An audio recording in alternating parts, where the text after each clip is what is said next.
আসসালামু আলাইকুম। আশা করি সবাই ভালো আছেন। আম দেশের যেখানে যে আছেন বা প্রবাসে যেখানে আছেন, এই বর্তমান পরিস্থিতিতে ভালো থাকা বেশ কষ্টকর। আমি জানি যারা প্রবাসে আছেন তারা প্রতিনিয়ত দেশ নিয়ে চিন্তা করতেছেন, মোবাইলে স্ক্রল করছেন, নিউজ ফিড চেক করছেন, দেশের খোঁজখবর নেওয়ার চেষ্টা করছেন। এর মধ্যে আপনারা অনেকে ডিসিশন নিয়েছেন টাকা-পয়সা বিদেশে রাখবেন, বিদেশে জমা করবেন, দেশে পাঠাবেন না। সো বিদেশে রাখার বেলায় আমি কিছু আপনাদের আইডিয়া এবং পরামর্শ দিতে চাচ্ছি। যেহেতু আমি প্রায় ১০ বছর মতো বিদেশে ছিলাম। তো সেই অভিজ্ঞতার আলোকে আপনাদেরকে কিছু সাজেশন দিব। আশা করি এটা আপনাদের কাজে লাগবে এবং উপকার হবে।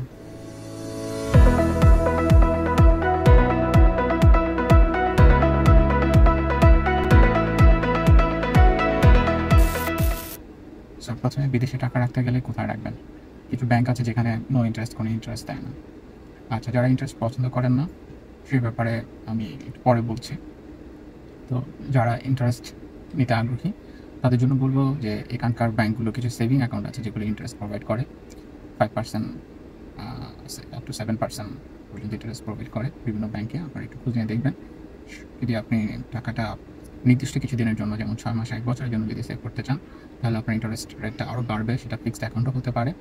সো ফিক্সড অ্যাকাউন্টে আপনি টাকাটা রাখতে পারেন এবং ইন্টারেস্ট রেটটা নেগোশিয়েট করে নেবেন এবং এই ইন্টারেস্ট রেটের উপরে কোনো এক্সট্রা ট্যাক্স বা সারচার্জ আছে কিনা জেনে নেবেন আপনার নিজ নির্দেশে। ওকে। সো যারা ইন্টারেস্ট নিতে চান না তারা কি করতে পারেন? টাকাটাকে আপনারা ইনভেস্ট করতে পারেন। কিসে ইনভেস্ট করবেন? যেমন শেয়ার মার্কেটে ইনভেস্ট করতে পারেন। আর শেয়ার মার্কেট সম্বন্ধে যারা বুঝেন না তাদের জন্য আরও সেফ হচ্ছে মিউচুয়াল ফান্ড। শেয়ার মার্কেটটা কি বড় বড় কোম্পানির একটা অংশীদার হবেন আপনি। বড় বড় কোম্পানির একটা অংশ আপনি কিনে নিচ্ছেন। তো সুনামধন্য এবং ভালো কোম্পানি যদি আপনি কিনেন, তারা রেগুলার বেসিসে প্রফিট করে এবং প্রফিটের একটা পার্সেন্টেজ আপনাদের অ্যাকাউন্টে পাঠিয়ে দিবে। সো ভালো শেয়ারগুলো নিয়ে একটু স্টাডি করবেন, একটু পড়াশোনা করবেন। যারা ইন্টারনেট ব্রাউজ করতে পারেন, মোটামুটি বিভিন্ন ওয়েবসাইট খুঁজে একটা ইনফরমেশন বের করতে পারেন, আমি দৃঢ়ভাবে বিশ্বাস করি আপনারা বিভিন্ন স্টক এক্সচেঞ্জ সাইটে গিয়েও খোঁজখবর নিতে পারবেন কোম্পানির। প্রিভিয়াস 2 to 5 ইয়ার্স যদি আপনারা একটু স্টাডি করেন, তাহলে বুঝতে পারবেন কোন কোম্পানি ভালো এবং কীভাবে সেই কোম্পানির শেয়ার কেনা যায়, কীভাবে মুনাফা বিতরণ করে। সেসব বিষয়ে খবর রাখলে আপনারা দেখা যাবে যে আপনাদের সেভিংসের উপর 20% থেকে 30% মুনাফা পাবেন। এটা পিওর মুনাফা, এখানে ইন্টারেস্টের কোনো ব্যাপার নেই। সো আপনারা নিশ্চিন্তে এটা নিতে পারেন।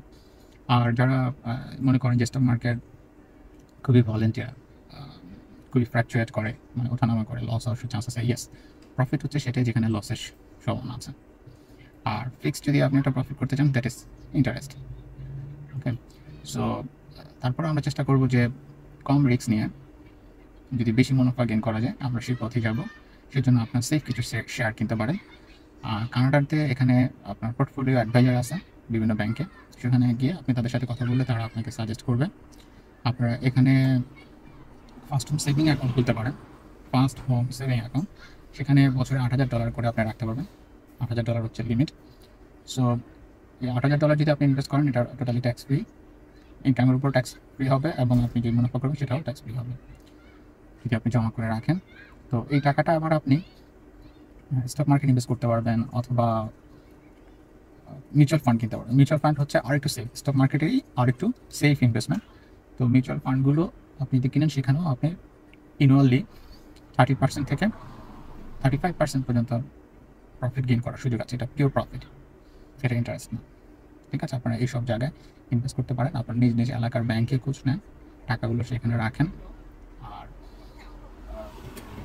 যারা বাংলাদেশে কিছু টাকা পাঠাবেন ফ্যামিলির জন্য, প্রয়োজনীয় টাকা যেটা সাংসারিক ব্যয় নির্বাহ করার জন্য, বাংলাদেশে আমি নিজেও সেভ করি না, শুধু ব্যয় নির্বাহ করার জন্য যে টাকাটা পাঠাতে হয় সেই টাকাটাই আমি পাঠাই, বাকি টাকাটা আমি এখানে সেভ করি।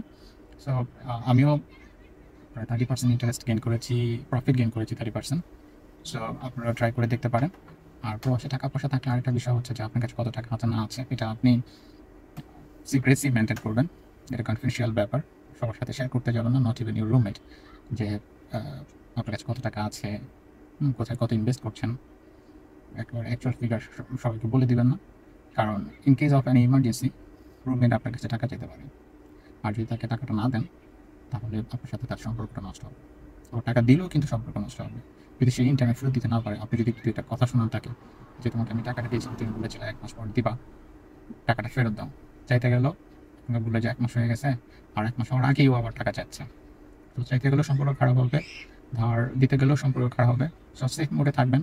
আর প্রবাসে এই টাকা পয়সা ধার দিয়ে এরপর ঘটনা একেবারে আইন আদালত পর্যন্ত গড়িয়েছে। আমি খুব ক্লোজলি এই বিষয়গুলো দেখেছি। সম্পর্ক তো নষ্ট হয়, তারপর আপনার যে বিদেশে থাকার যে স্ট্যাটাস, ভিসা স্ট্যাটাস, সেটাও হ্যাম্পার হয়। কারণ এইসব নিয়ে মামলা টামলা হলে পরবর্তীতে কারোর সাথে হাতাহাতি মারামারি পর্যন্ত হয়েছে, তাদের পরবর্তীতে ভিসা এক্সটেনশন করা বা পরবর্তীতে আবার বিদেশে আসা পথ বন্ধ হয়ে যায়।